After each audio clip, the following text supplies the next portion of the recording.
this kind of the organization of this year compared to previous? It seemed like this was a record high for you guys in terms of guys bringing in. Yeah, we've talked about that with the number of picks. It's an awesome opportunity to get way more guys in, get to know them. I think we've had over 60 guys in. Scott, you might actually know the exact number. 61. So it's been a lot of fun. Just a lot of good kids getting to know on the court, off the court, spending time with them, and just take advantage of the opportunities that we have with all these picks. Beyond the volume and having this many guys, and how does having 5 picks kind of influence the way you think about these players in the process or anything like that? Yeah, I think there's just a ton of opportunities this year. With all these picks, different things that could come up, and it's exciting to see how this plays out in the next few days. With all the picks, there's other teams that may be interested in getting some of those picks. We're interested in the picks and finding out where we could get value for the players at each place that we pick, or moving around to get other guys that we like. So yeah, just a ton of options, and we're looking forward to seeing what comes our way. What is that process like over the next 3 days in terms of getting phone calls and trying to evaluate what this pick is worth versus what that pick might be worth? Yeah, there's been conversations ongoing, and I'm sure they'll heat up. Teams now, just like us, we have our last workout. We'll kind of set the draft board, kind of finalize it, be ready to go, and be able to evaluate different things that come in and make decisions on those. Ryan, is this almost more difficult because there's so many options and so many guys and so many things to look at over these next 3 days? No, definitely not. The more options, the better. The more picks, the more things that you can do with it. More opportunities. Like I keep saying those 2 O words, but it seems to be what it is. And so, yeah, I mean, there's going to be good players at each of those picks. We're excited if it goes that way. If other things come up, and that's the best interest of building this team, then I'm sure Kevin and Chad, that's what they'll do.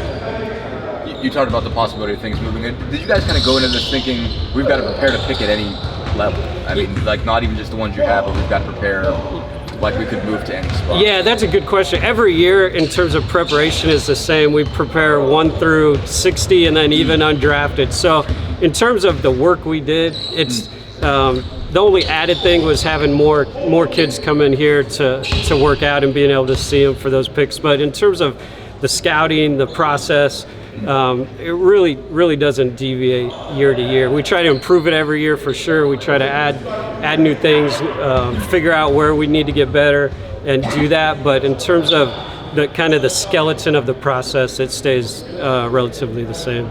About the element of adding another 2-way contract and looking for the Mad Ants as well throughout all of those. Yeah, the Mad Ants, since we've had the Mad Ants, that's always been something that we've done throughout the years. Make sure that we're taking care of kind of the late second round undrafted guys, so we're prepared to help them with Exhibit 10s and the 2-ways. Yeah, another one. So that's 30 more players that'll be in the NBA on 2-way contracts. It's great for the depth of our league. It's great for us to be able to develop another player, and we're looking forward to seeing how all that plays out here as well. What do you enjoy personally most about this whole process? Probably just getting to know the kids. Like I love getting to know them, their stories. Each one comes from a completely different path from another, and just figuring out what motivates them, what makes them want to be a great player, and then as well what they like off the court and their story. I mean, you have Max Lewis here today, who was a saxophone player, up until like 4 years ago. So it's just amazing, and you never get tired of getting to know them. The people of it is really fun. I don't know where you rank Ben among your most successful picks ever, but after such a good year for him, what did you learn about the process that went well for that and how you can apply it to future drafts? Well, the one thing about Ben is he wants to be great.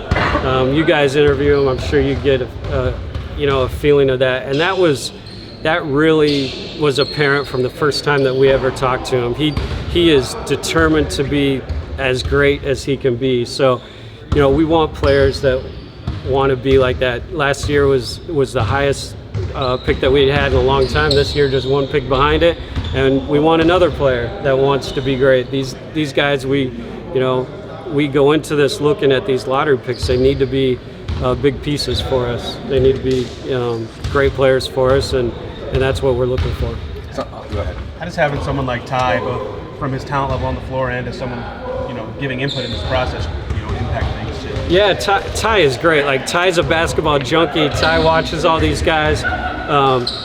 It's interesting as you go through, these younger players know who he is too, and they identify him as a player that would be great to play with, right? I mean, anybody that can pass and create shots for other people like Ty can is a pretty special player that other players would like to play with. So, it's been fun, and again, I think players recognize guys that they like to play with, and we've heard that a lot through this process.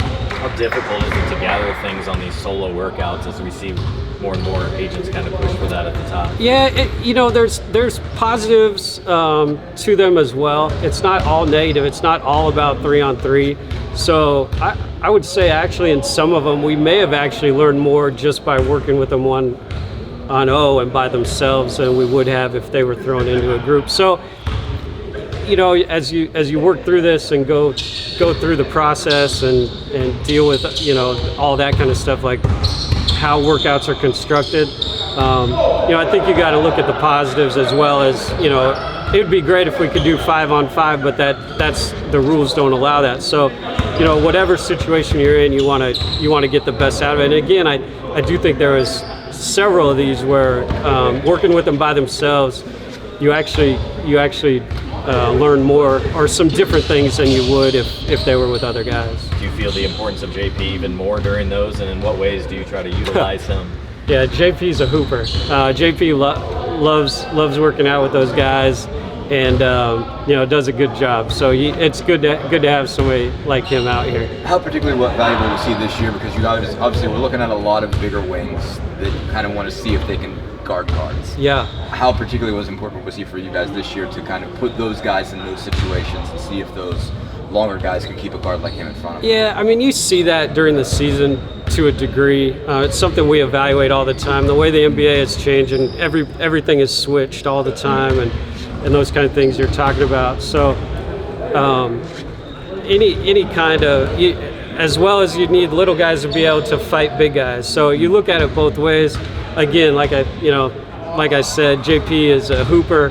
He loves getting out there and playing, and it's a good, kind of a good test to see where they are in that regard. In what ways have you enjoyed having Larry back in the fold? Well, Larry's always in the fold with me, at least. I mean, I wouldn't have this career here without him. I mean, the last 20 years, 1997, I started working for him as a coach. So it's good to have him back. He took a year off, I guess, but I was pretty excited when I heard he was going to be back here. Yeah, have a mind like that is always good to have around. You mentioned success with Ben. Obviously, Andrew was another one that you guys really nailed last year. What were sort of the positive lessons you guys took from that process and how that worked? Yeah, I mean, Andrew has an incredible basketball IQ, feel, skill level. Again, wants to be a great player. A lot of the same attributes that Ben has, and just when he was available where we picked, we really couldn't believe he was still there, and it always is nice to see guys succeed when you really believe in them. So we're super excited for him and his future, just like Ben and all our other young guys over the past couple years that we think have a chance to be great players.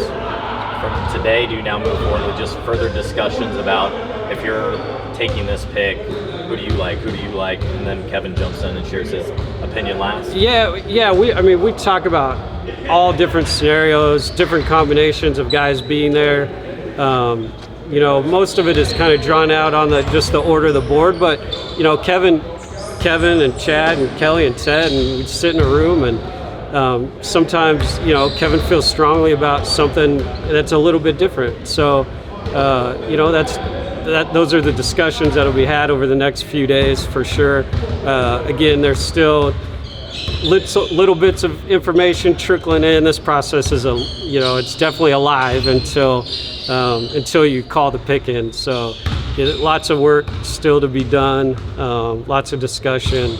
Yeah, and we'll be ready on Thursday night, no doubt. You had the situation where Sarah cancels or whatever. Does that happen more often than?